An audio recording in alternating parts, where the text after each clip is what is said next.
wannan wakar da kuke gani ba mu ci mutuncin kowa ba mu zagi kowa ba kawai mun faɗi abubuwan da ke tafiya ne a arewa matsalolin da muke ciki to me yasa kuke jin tsoron wannan boye ya kamata ku hau wannan boye su jiya saboda na fahimci ko malamai sun koma sauraron mawaka ku hau wannan boye ku faɗa musu sun dai mutum uku ne sala ga ta nan zan ƙara tura muku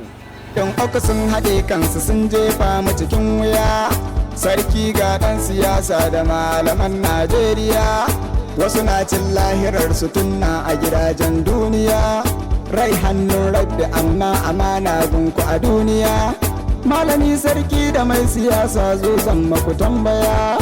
kun san ran mumini ɗaya hukuncin raba shi da duniya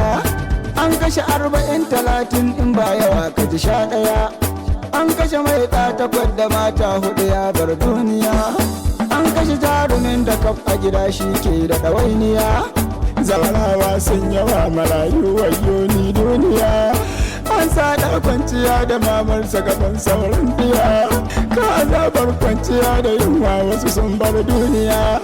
an kashe gatansu ɗan abinci an ƙone don tsiya in kana da kuɗi a ɗauke ɗanka ko kai sai ka biya an san adadin kuɗinka sai a yi maka ninki gumbiya a hakan ma babu jaje ko ta'aziyya masu kiya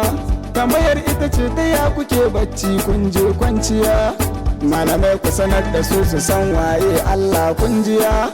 ko kuma kun bi 'yan siyasa wa'azin ma kun kiya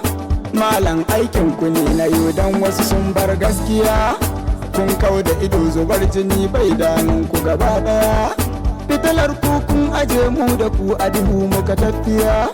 kun bar ayar hakin jini mulki dan son duniya gaba dai a lahira na san za ku ga tambaya sarki na zo ta kanka dan yau kai zan yi wa tambaya shin ko ka san rai guda a kansa sai an maka tambaya shin ko ka ɗau duniya kiyamar ka zaɓi su hawaya shin ko ka manta sarautar ka tafi siyasa canjiya amma yau ku suke ta mulka dan kwaɗayin duniya ko uku ne kun haɗe kanku mu kun bar mu cikin wuya ɗan siyasa ba ni ce maka komai nan duniya sun kwashe diyansa sun zuba turai wayo duniya an bar mu faɗan siyasa wasu ɗan bindiga kungiya sun tsara diyansu za su mulkar 'ya'yanmu diya to 'yan mun mutuwa za su mulka ga ma wata tambaya mun san Allah yana nan a tare da duk mai gaskiya kun gama shuka girbi kadai ne za ku kunjiya